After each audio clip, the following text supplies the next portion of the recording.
Dalawang Kawander. klase ang Monaco natin, ma'am. Yes po. So, ayan po. Sa mga nagtatanong po, madam, meron po kami nakita na Saudi na isang Monaco. Bakit para mas mura yun? Okay? So, meron po tayo ditong special designs. Actually, ito hindi talaga namin dinedeclare as Monaco. We declare it as special designs, mga kawander. Number one, magkaiba ba ng presyo, ma'am? Yes, magkaiba. Actually, magkaiba sila. This is 8 lang po, yung ating SPL. Then, dito po kay original is 8.6 naman. Okay? Original natin is 8.6. Mas malaki ang differential. So, di ba? 400 pesos difference is napaka, ano naman po 400 pesos sa difference siya kung sa original ka na. Diba? Diba? Tingnan mo mga guys, halos pareho lang Yes, sila. halos parehas, no? So, okay, ito yung original. Ayan, kawander. Kung mapapansin nyo, so I see the difference po, ha? So, kung mapapansin nyo sa lock, ayan, kawander. Yes, ito po yung original ng lock na kawander ng Monaco. And pagdating po sa markings, ayan, nakalagay po ang Monaco chain.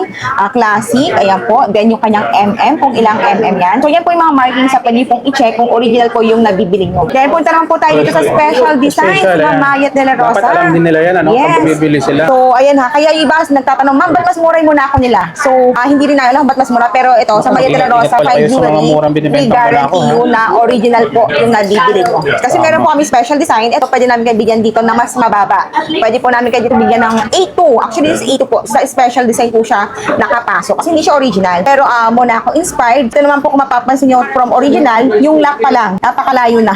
Lock pa lang ka-wonder, di ba? So, yung kay original is medyo mas pahaba. Dito yung lock nito. Parang ganyan. Parang clover yung lock. Then, sa Parang likod po, naka-osplay compare dito sa isang ayan. original natin. So, ayan, mas ilapit ko lang po ha, para mas kita nyo si Ayun, original, original, at saka si hindi original. Oo nga. So, ayan, Ayan, diba? nakita natin yung difference, ha? Yes. Kaya sa mga nagsasabing mura yung Monaco nila, Oo. tingnan nyo yung difference. Oo. Baka mamaya, ang binibili nyo lang pala special or special design. Oh, Yes. special design. Then pagdating naman po sa lock, ayan. Ito po yung special design, nakalagay is 18K. 18K pa rin naman po siya. Pero yun nga po yung brand po kasi, Yung authenticity. yes, authenticity ng brand po, yung hinahabol natin sa Actually, original. kumbaga, wala namang masama. Yes. Ibibilin mo yung special design or Yes original.